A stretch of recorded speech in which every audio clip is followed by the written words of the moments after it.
नए यूनिट का नाम है फिस्कल पॉलिसी। फिस्कल पॉलिसी ये सबसे इजी पोर्शन है इस चैप्टर में, fiscal policy.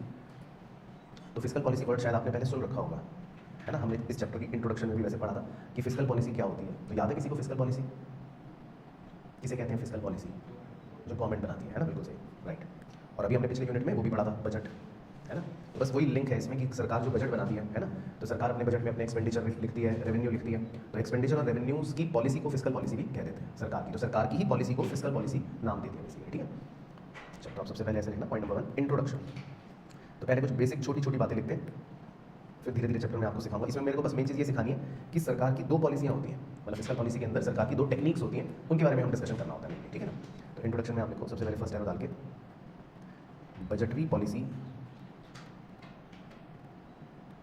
could be broadly classified into public revenue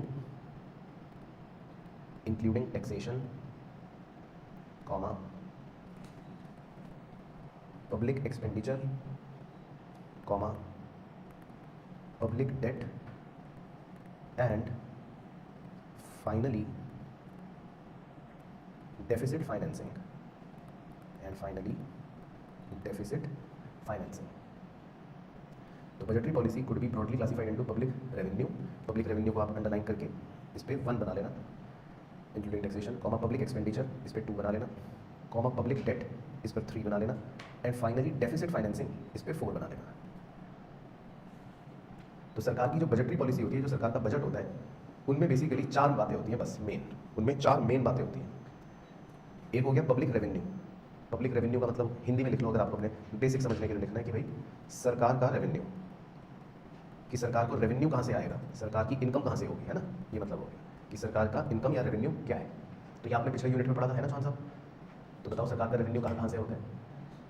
tax से होता है मेन। तो नॉन टैक्स रेवेन्यू भी पढ़े थे आपने, है ना, PSU की प्रॉफिट, मतलब बहुत सारे जो एग्जाम्पल्स। तो इस पॉइंट का मतलब है सरकार का रेवेन्यू।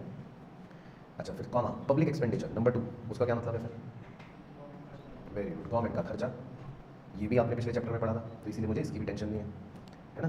पब्लिक एक्सपेंडिचर आपने पिछले यूनिट में पढ़ा है, सरकार का खर्चा होता है। उसमें आपने ये भी देखा था कैपिटल एक्सपेंडिचर, रेवेन्यू एक्सपेंडिचर, 2 तरह के खर्चे।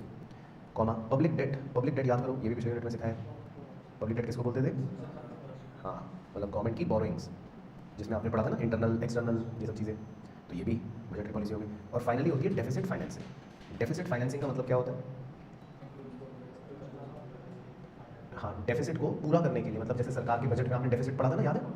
तो सरकार को अपना डेफिसिट की भरपाई करनी पड़ती है। सरकार को अपने डेफिसिट का मतलब जो कमी है पैसों की वो पूरी करनी पड़ती है। तो या तो बोरो करती है, या वो RBI को बोलती है कि एक्स्ट्रा करेंसी नोट्स छाप दो, तो इसको बोलते हैं डेफिसिट फाइनेंसिंग, यानी कि डेफिसिट की भरपाई। ऐसे लिख देता हूँ सिंपल समझने के लिए कि बजट डेफिसिट की भरपाई, कि बजट में जो डेफिसिट है उसको पूरा करने के लिए। तो ये बेसिकली बजटरी पॉलिसी में 4 हथकंडे हो गए, जो आपने वैसे सारे ही पढ़ रखे हैं, सुन रखे हैं पिछले यूनिट में। Second arrow, fiscal policy is the deliberate policy of the government. Fiscal policy is the deliberate policy of the government under which it uses the instruments of, के बाद डैश डाल लेना, फिर नीचे पहली बिंदी डाल के टैक्सेशन, दूसरी बिंदी डाल के पब्लिक एक्सपेंडिचर, और तीसरी बिंदी डाल के पब्लिक बोरोइंग्स। तो फिस्कल पॉलिसी जो है वो एक तरह से सरकार की ही पॉलिसी है, डेलिब्रेट पॉलिसी है, मतलब सरकार जानबूझ के करती है, जिसमें वो 3 चीज़ों का मेनली इस्तेमाल करती है, 3 इंस्ट्रूमेंट्स का मेनली इस्तेमाल करती है। एक हो गया टैक्सेशन, एक हो गया पब्लिक एक्सपेंडिचर, और एक हो गया पब्लिक बोरिंग। तो टैक्सेशन का मतलब हो गया क्या, जो आपने अभी ऊपर पहला पॉइंट पढ़ा था, सरकार का रेवेन्यू, बिल्कुल सही। पब्लिक एक्सपेंडिचर का मतलब हो गया सरकार का खर्चा, पब्लिक बोरिंग का मतलब हो गया सरकार की बोरिंग। तो सरकार इन 3 चीज़ों से ही अपनी फिस्कल पॉलिसी, मतलब जो भी उसको करनी है वो करती है। तो इस को फिस्कल पॉलिसी की तरह आप समझ सकते हो कि सरकार इन 3 हथकंडों से कुछ करेगी, जिसको हम फिस्कल पॉलिसी कहेंगे। अब क्या करेगी वो तो हम चैप्टर में थोड़ा आगे बढ़ेंगे, लेकिन अगली इंट्रोडक्शन लिखते हैं। पॉइंट नेक्स्ट एरो की fiscal policy is in the nature of demand side policy. Demand side policy को आप हाईलाइट कर लेना, ये 1 नंबर का आपका इसी क्वेश्चन आता है कि फिस्कल पॉलिसी का नेचर किस साइड का है। तो इकोनॉमिक्स में 2 साइड्स माने जाते हैं, बताओ क्या क्या? डिमांड साइड और सप्लाई साइड, है ना। इकोनॉमिक्स में 2 साइड्स होते हैं, एक होता है डिमांड साइड, एक सप्लाई साइड। तो डिमांड साइड मतलब हो गया ग्राहक के नजरिए से, कंज्यूमर के नजरिए से, और सप्लाई साइड हो गया प्रोड्यूसर के नजरिए से। तो जो फिस्कल पॉलिसी है उसका नजरिया माना जाता है वो डिमांड साइड से, मतलब वो कंज्यूमर्स को प्रभावित करेगी या कंज्यूमर्स के हिसाब से उसका प्रभाव पड़ेगा या कंज्यूमर्स के एंगल से मतलब वो पॉलिसी इफेक्ट करेगी। तो फिस्कल पॉलिसी जो है वो उसका नेचर डिमांड साइड पॉलिसी माना जाता है। जैसे अगर टैक्स सरकार ने बढ़ाया तो कंज्यूमर की परचेसिंग पावर कम हो जाएगी, मान लो आप पे सरकार ज़्यादा टैक्स लगाएगी तो आपकी परचेसिंग पावर कम हो जाएगी ना। तो फिस्कल पॉलिसी का नेचर जो है वो एक डिमांड साइड पॉलिसी का रहता है। उसके बाद फोर्थ एरो, लास्ट एरो मतलब इंट्रोडक्शन में, फिस्कल पॉलिसी नहीं सॉरी फिस्कल पॉलिसी मतलब लिखना an economy which is producing at full employment level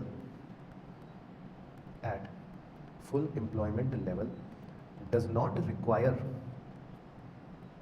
government action in the form of fiscal policy, तो एक इकोनॉमी जो फुल एम्प्लॉयमेंट लेवल पर काम कर रही है उसे सरकार के एक्शन की रिक्वायरमेंट नहीं होगी। ये भी इंपॉर्टेंट है, ये भी मतलब क्वेश्चन पूछ लेते हैं एग्जाम में ट्रू फॉल्स के अंदर।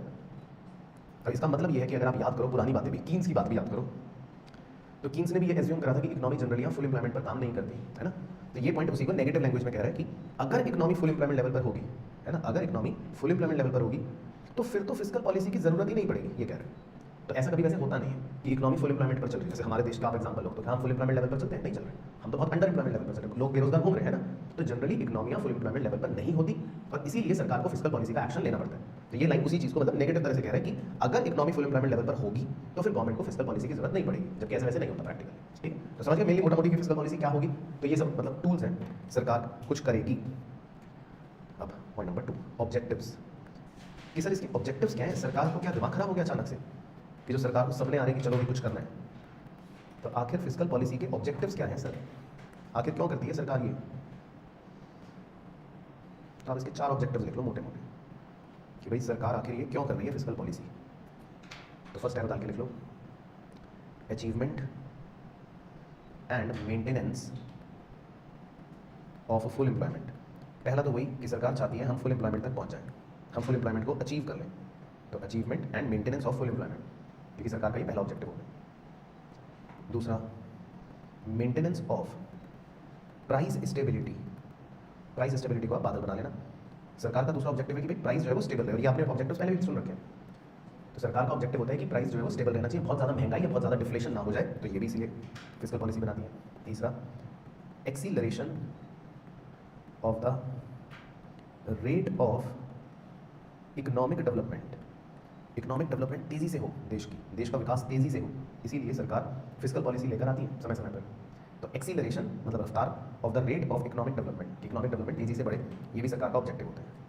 और चौथा, ये भी शायद आपने पहले पढ़ रखा है, equitable distribution of income and wealth. सरकार चाहती है कि भाई जो इनकम और वेल्थ है वो अमीर और गरीब के बीच में ज़्यादा भेदभाव ना हो। तो इसमें आप इक्विटेबल डिस्ट्रीब्यूशन को बादल बना लें। तो जो बादल आपने 2 बनाए हैं ये बातें आप ऑलरेडी पहले भी पढ़ चुके हो ऑब्जेक्टिव्स में, है ना। तो सिंपल है, चारों पॉइंट बेसिक कि भाई फिस्कल पॉलिसी का ऑब्जेक्टिव क्या है, फुल एम्प्लॉयमेंट अचीव करना, प्राइस स्टेबिलिटी को मेंटेन करना, रफ्तार बढ़ाना, इकोनॉमिक डेवलपमेंट का एक्सीलरेशन रखना, और इनकम और वेल्थ का इक्विटेबल डिस्ट्रीब्यूशन होना, यानी कि अमीर गरीब में भेदभाव ना होना। बाकी इसमें स्टार पॉइंट लिख लो, वैसे एक छोटा सा फॉर्मूला है, वैसे आपने पहले भी लिख रखा है, जीडीपी इज इक्वल टू, अब नेशनल इनकम का एक्सपेंडिचर मेथड याद है, 4 एक्सपेंडिचर्स को ऐड करते हैं, क्या क्या, सी प्लस और कौन सा एक्सपेंडिचर था, गवर्नमेंट का एक्सपेंडिचर था, प्लस और कौन सा एक्सपेंडिचर था, आई, इन्वेस्टमेंट एक्सपेंडिचर था, है ना। तो सी प्लस आई प्लस जी और प्लस, हाँ वो तो हो गया net exports, right, N X short में। तो ये दोबारा से आप लिख सकते हो। तो मतलब ये इस कंटेक्स्ट में बताया गया है कि बेसिकली यहाँ पर जो जीडीपी है वो हमारे सारे खर्चे हैं, ये जो खर्चे हैं देश के, कंजम्पशन एक्सपेंडिचर मतलब हाउस होल्ड का खर्चा, दोबारा से रिपीट याद दिलवाने के लिए लिख रहा हूँ बस, है ना। प्राइवेट फाइनल एक्सपेंडिचर कहते थे। आई मतलब इन्वेस्टमेंट, निवेश का खर्चा, ठीक है। और जी मतलब क्या, तो इस चैप्टर में हम जी पर फोकस ज़्यादा कर रहे हैं ना, जी का मतलब हो गया सरकार का खर्चा, हाँ। और एन एक्स मतलब नेट एक्सपोर्ट्स, वो आपको पता ही है, एक्सपोर्ट माइनस इम्पोर्ट। तो ये बेसिकली मतलब एक मिसलीनियस पॉइंट था कि भाई यहाँ पर हम सरकार के खर्चे की बात कर रहे हैं, तो खर्चे जो है देश में 4 हो रहे हैं, जीडीपी का फॉर्मूला है जो पहले पढ़ा था। क्लियर हो गया, चलो। तो ये हो गए ऑब्जेक्टिव्स। उसके बाद थर्ड पॉइंट जो है वो हमारे लिए सबसे मेन है। थर्ड पॉइंट का नाम है टाइप्स ऑफ फिस्कल पॉलिसी। तो इसको आप बड़ा चाहे नए पेज पर हेडिंग दे सकते हो, types of fiscal policy. Fiscal policy कितने प्रकार की होती है। Types of fiscal policy. तो बताओ कितने प्रकार की होती है? 2 प्रकार की होती है। तो आपको 2 बाइफर्केशन करने हैं अच्छे से, ठीक है युवराज भाई? किताब में मिल गया? तो बताओ नाम क्या है? चलो, तो किताब की जरूरत नहीं है, अब देखो किताब तो घर में खोलनी है। पहले को बोलते हैं एक्सपेंशनरी फिस्कल पॉलिसी। तो एक्सपेंशन वर्ड लिखकर ARI लगा दे, ARY लगा देना। पहले का नाम है एक्सपेंशनरी फिस्कल पॉलिसी, और दूसरे का नाम कॉन्ट्रैक्शनरी फिस्कल पॉलिसी। तो नाम से ही मतलब इतना इजी कर दिया आपके लिए कि आप कॉन्सेप्ट का खुद पता वैसे भी सोच के लगा सकते हो। तो 2 तरह की फिस्कल पॉलिसियाँ होती हैं, पहली हो गई एक्सपेंशनरी फिस्कल पॉलिसी और दूसरी हो गई कॉन्ट्रैक्शनरी फिस्कल पॉलिसी, ठीक है? तो पहले हम एक्सपेंशनरी फिस्कल पॉलिसी के बारे में सारी कहानी लिख लेते हैं, तो पेज को ऐसा हाफ कर लेते हैं। बाकी नाम से अगर कोई आइडिया लगाना हो आपको, तो एक्सपेंशनरी फिस्कल पॉलिसी क्या लग रहा है? किस चीज़ की? चलो तुम्हें बता दूं, देखो पहले तो मेन मुद्दा रिवाइज करते हैं। तो आखिर फिस्कल पॉलिसी का मेन पर्पस क्या होता है?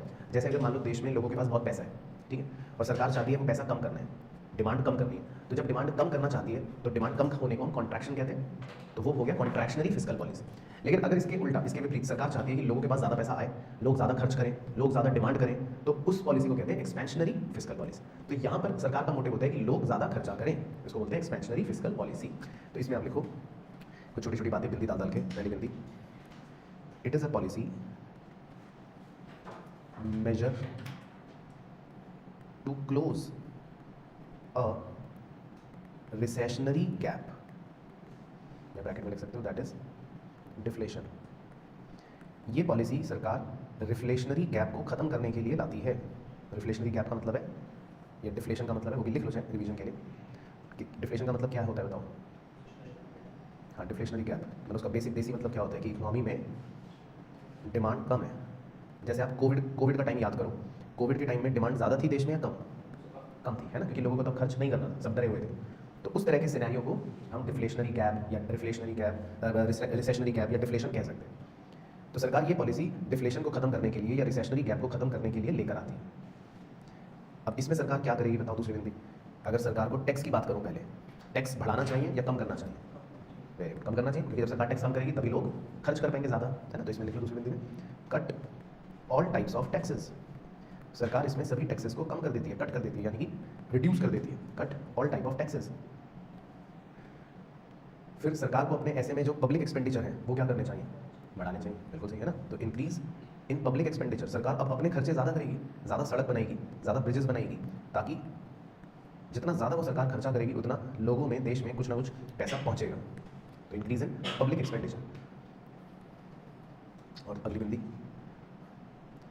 while resorting to expansionary fiscal policy, while resorting to expansionary fiscal policy, comma, the government may run into budget deficits। ये लाइन भी आपके 1 नंबर के क्वेश्चन में पूछ सकते हैं। The government may run into budget deficits। इसका मतलब है कि जब भी सरकार एक्सपेंशनरी फिस्कल पॉलिसी फॉलो करती है ना, तो ऐसे में सरकार को बजट डेफिसिट्स हो सकते हैं। अब बताओ रीजन आप तो क्यों हो सकते हैं? हाँ, वेरी गुड, क्योंकि आपने भी ऊपर वाली बिंदी में भी लिखा कि सरकार अपने खर्चे बढ़ाएगी। तो जब सरकार अपने खर्चे बढ़ाएगी, तो आपने पढ़ा था ना पिछले यूनिट में भी कि अगर खर्चा ज़्यादा हो गया तो बजट में क्या होगा? फिर डेफिसिट। तो जब भी सरकार एक्सपेंशनरी फिस्कल पॉलिसी फॉलो करती है तो बजट डेफिसिट होने की संभावनाएं हो जाती है। तो समझ आ गया पूरा खेल? तो अगर आप ये खेल समझ गए तो मतलब मेन काम हो गया। तो ओके, अब दूसरी तरफ आ जाते हैं, कॉन्ट्रैक्शनरी फिस्कल पॉलिसी। तो ये इजी हो गया, इसका उल्टा कर देंगे। तो पहली बिंदी डाल के लिख लेते हैं, it refers to the deliberate policy, it refers to the deliberate policy of government applied to curtail aggregate demand, applied to curtail aggregate demand and consequently the level of economic activity, full stop, consequently the level of economic activity, full stop. In other words, it is a fiscal policy in other words it is a physical policy to eliminate, बताओ इसमें क्या eliminate करेगी सरकार, कौन सा gap eliminate करेगी, inflationary gap है ना, टू एलिमिनेट इन्फ्लेशनरी गैप। क्योंकि पहली वाली पॉलिसी में रिसेशनरी या डिफ्लेशन को कम करना है, तो इस वाली पॉलिसी में सरकार का उद्देश्य है इन्फ्लेशन को कम करना है या इन्फ्लेशन को खत्म करना है, यानी कि एग्रीगेट डिमांड को बिल्कुल कर्टेल करना है। कर्टेल का मतलब होता है कट करना, कम करना। तो इस पॉलिसी में सरकार का उद्देश्य होता है कि डिमांड को कम करना है ना। तो it is a fiscal policy to eliminate inflationary gap. तो समझ आ गया कि इसमें क्या करना है सरकार को। तो इसमें बेसिकली मोटिव ये है सरकार का कि एग्रीगेट डिमांड को कम कर दो ताकि जो इन्फ्लेशन है वो कम हो जाए। अब एग्रीगेट डिमांड कम कैसे करेगी सरकार या इन्फ्लेशन कम कैसे करेगी सरकार, तो पहली बिंदी बताओ आप, टैक्सेस बढ़ा देगी। बिल्कुल सही, तो इंक्रीज इन टैक्सेस। तो जैसे ही सरकार टैक्सेस बढ़ाएगी तो आपकी डिस्पोजेबल इनकम या आपकी परचेजिंग पावर कम हो जाएगी, तो फिर आप कम डिमांड करोगे, कम खर्च करो। दूसरा क्या करेगी सरकार, अपने एक्सपेंडिचर कम कर देगी, डिक्रीज इन पब्लिक एक्सपेंडिचर। सरकार अपने खर्चे कम कर देगी, क्योंकि सरकार खर्चे कम करेगी तो इकोनॉमी में कहीं ना कहीं पैसा कम पहुंचेगा और उस वजह से भी डिमांड कहीं ना कहीं कम हो जाएगी। और फिर ये बताओ आखिरी बिंदी कि भाई contractionary fiscal policy, contractionary fiscal policy should ideally lead to क्या, smaller budget deficit, will ideally lead to smaller budget deficit. तो इस लाइन का मतलब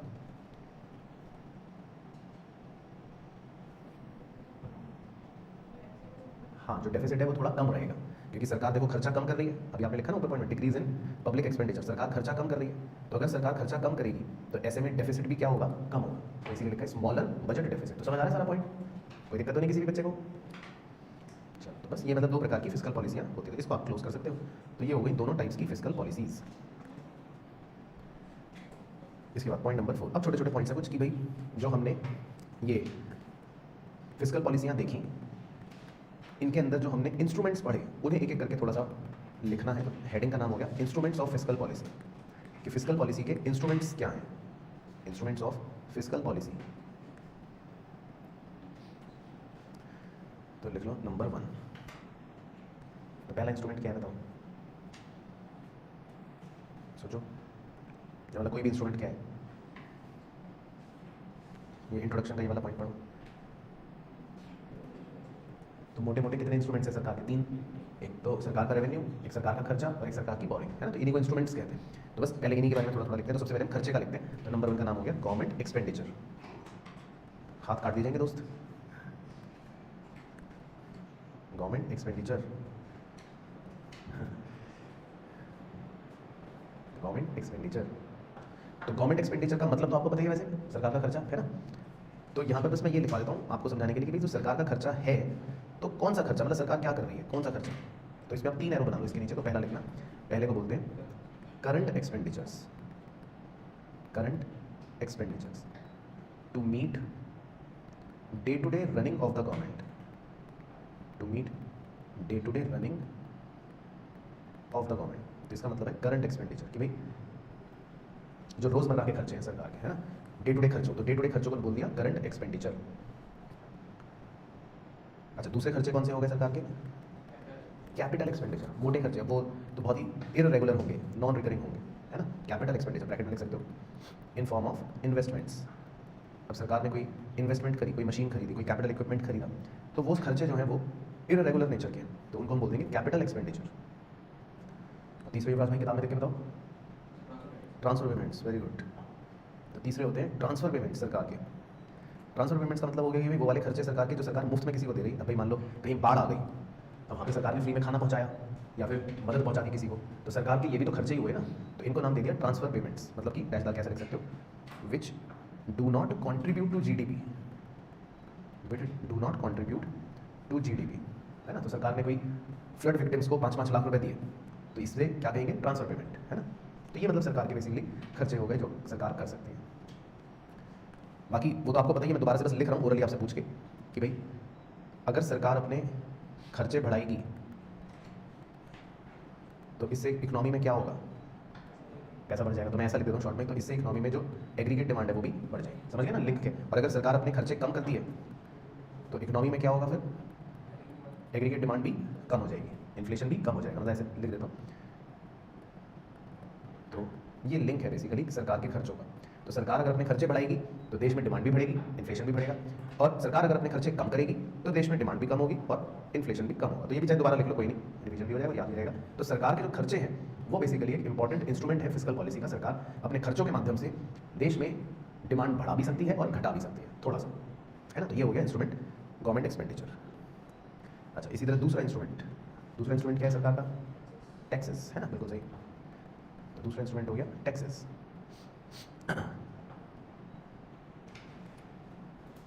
तो टैक्सेस में तो खैर आपको पता ही है सब कुछ, फिर भी ऐसे ही लिख लो। दो तरह के टैक्सेस कौन से? डायरेक्ट टैक्स और इनडायरेक्ट टैक्स, क्योंकि तो हमने पहले भी कवर कर लिया था, डायरेक्ट टैक्स और इनडायरेक्ट टैक्स। और टैक्सेस के माध्यम से क्या लिंक बनता है वो भी लिख लेते हैं। अगर मान लो सरकार टैक्सेस बढ़ाती है तो फिर इससे क्या होगा? जो आपके हाथों की डिस्पोजेबल इनकम है, यानी कि आपकी परचेजिंग पावर, वो क्या हो जाएगी?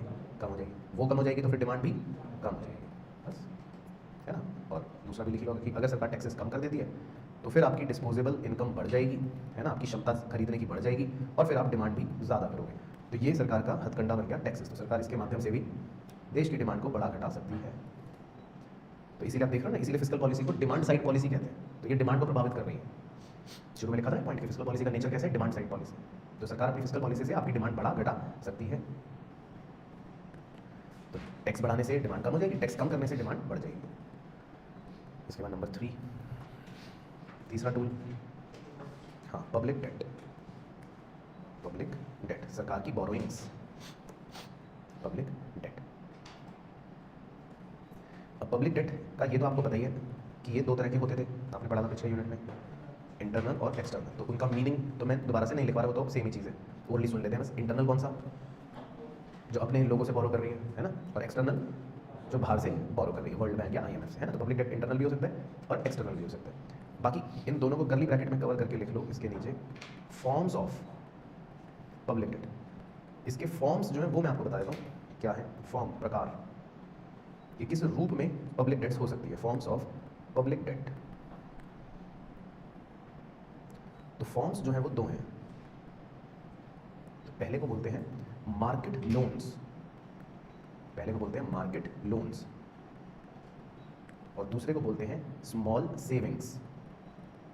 पहले को बोलते हैं मार्केट लोन्स और दूसरे को बोलते हैं स्मॉल सेविंग्स। अब ये है क्या? छोटी छोटी परिभाषाएं लिख लो मार्केट लोन्स की और स्मॉल सेविंग्स की। तो मार्केट लोन्स जो होते हैं उसका मैं पहले आपको वो याद दिला देता हूँ, पहले आप डायग्राम मतलब फिर रुक के बना लेना। मार्केट लोन्स का तो सीधा मतलब ये है कि सरकार क्या करती है, हाँ क्या करती है, हाँ मार्केट में से लोन लेती है। मार्केट मतलब वही जनता। आपको याद है एक बार एक स्टोरी सुनाई थी बॉन्ड वाली, है ना, कि सरकार लोगों से क्या लेती है, लोन लेती है, फिर उन्हें कहती है हम आपको पैसे 5 साल बाद दे देंगे, 10% इंटरेस्ट देंगे, है ना। तो सरकार जब लोगों से बोरो करती है, लोन लेती है, और उनको एक इंस्ट्रूमेंट इशू करके देती है कि भाई ये लो, हम इसमें सारी टर्म्स एंड कंडीशन लिख रहे हैं और साइन कर रहे हैं। तो बस इस कार्यक्रम को कहते हैं मार्केट लोन्स।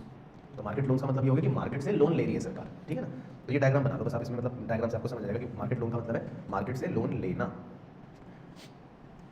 मार्केट से लोन लेना, और बदले में उनको एक कागज़ का टुकड़ा देती है। ये कागज़ के टुकड़े को क्या बोलते हैं, हाँ कभी कभी बॉन्ड कह देते हैं, या इसी को ट्रेजरी बिल्स भी कह देते हैं, है ना। बॉन्ड भी कह सकते हैं, मतलब कि ट्रेजरी बिल्स लिख लो, या इनको गवर्नमेंट सिक्योरिटीज़ लिख लो, कुछ भी कह सकते हैं। तो ये इंस्ट्रूमेंट्स हैं बेसिकली। कभी आप गवर्नमेंट बॉन्ड के नाम से जानोगे, कभी इनको गवर्नमेंट सिक्योरिटीज़ के नाम से जानोगे, कभी ट्रेजरी बिल्स भी कह सकते हो। तो कुछ भी है, इंस्ट्रूमेंट्स हैं जो बेसिकली शॉर्ट टर्म लोन लेने के लिए सरकार इशू करती है ना। ट्रेजरी बिल्स शायद आपने पहले भी पढ़ा होगा, शॉर्ट टर्म लोन्स इंस्ट्रूमेंट्स होते हैं ना, 3 महीना और 6 महीने के लिए। अच्छा, तो ये तो हो गए मार्केट लोन्स। अब स्मॉल सेविंग्स क्या होती है वो भी लिख लो कि भाई it represent public borrowings, comma, which are not negotiable and are not traded। दो बातों को ब्लॉक या हाईलाइट कर लेना, नॉट नेगोशिएबल और नॉट ट्रेडेड। अब ये मैं आपको बताता हूँ मेन चीज़ क्या है। इनके एग्जाम्पल भी लिख लो, रट लेना, लेकिन लिख तो भाई। एक लिख लो नेशनल सेविंग्स सर्टिफिकेट, कॉमा, एक और लिख लो national development certificate, national development certificate etcetera, है ना।